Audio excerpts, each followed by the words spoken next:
మావోయిస్టుల చెరలో ఉన్న ముగ్గురు టీడీపీ నేతలు విడుదలయ్యారు. ప్రజా కోర్టు అనంతరం ముగ్గురు టీడీపీ నేతలను మావోయిస్టులు విడుదల చేశారు. చిత్రకొండ అటవీ ప్రాంతంలో వీరిని గిరిజన ఉద్యోగ సంఘాలకు అప్పగించారు. బాక్సైట్కు వ్యతిరేకంగా పోరాడాలని టీడీపీ నేతలకు మావోయిస్టులు సూచించారు. దీనిపై మరింత సమాచారం మా కరెస్పాండెంట్ వెంకట్ జగన్నాథ్ అందిస్తారు. వెంకట్, చెప్పండి, మావోలు ఎప్పుడు ఈ ముగ్గురు టీడీపీ నేతలను విడుదల చేశారు? డీటెయిల్స్ ఏంటి?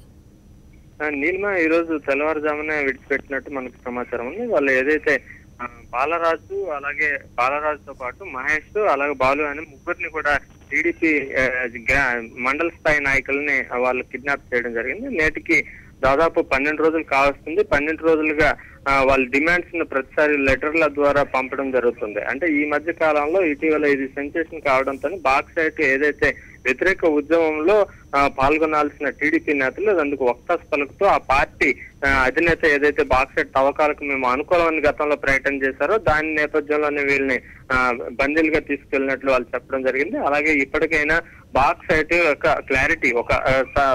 క్లారిటీగా ఇచ్చి వాళ్ళ బాక్సైట్ కి వ్యతిరేకంగా, తవ్వకాలకు వ్యతిరేకంగా పోరాటం చేయాలనేది మండల స్థాయి నాయకులకు సూచించారు. అలాగే అది కాని పక్షంలో మళ్ళీ ప్రజా కోర్టు ద్వారా మేము తీసుకోవాల్సిన నిర్ణయాలు తీసుకుంటామనేది చెప్పడం జరిగింది. దాదాపుగా మొన్న చంద్రబాబు నాయుడు నేరుగా ఒక ప్రెస్ కాన్ఫరెన్స్ లో కూడా చెప్పడం జరిగింది. బాక్సైట్ పైన మేము ఎలాంటి ఇట్లాంటి అంటే గతంలో చేశారు, ఒక ప్రకటన చేశారు, బాక్సైట్ మన ఖనిజాలను మనం తవ్వుకోవాలి అనేసి వాళ్ళు చెప్పడం జరిగింది. ఆ నేపథ్యంలోనే గతంలో కూడా చాలా మంది గిరిజనులు చాలా వరకు ఆవేదన వ్యక్తం చేశారు. ఎందుకంటే మా మనుగడ కోల్పోతాం బాక్సైట్ తవ్వకాల ద్వారా అనేసి వాళ్ళు చెప్పడం జరిగింది. ఆ నేపథ్యంలోనే గతంలో కూడా ఎప్పటికప్పుడు ఉద్యమాలు కొనసాగుతూనే ఉన్నాయి. ఈ ఉద్యమాల నేపథ్యంలోనే నేడు వాళ్ళు ఏదైతే టీడీపీ వ్యతిరేకంగా పోరాటం చేస్తుందో దానికి ఆ నాయకులను అందరినీ కూడా కిడ్నాప్ చేసి మేము చర్యలు తీసుకుంటామని చెప్పడం జరిగింది.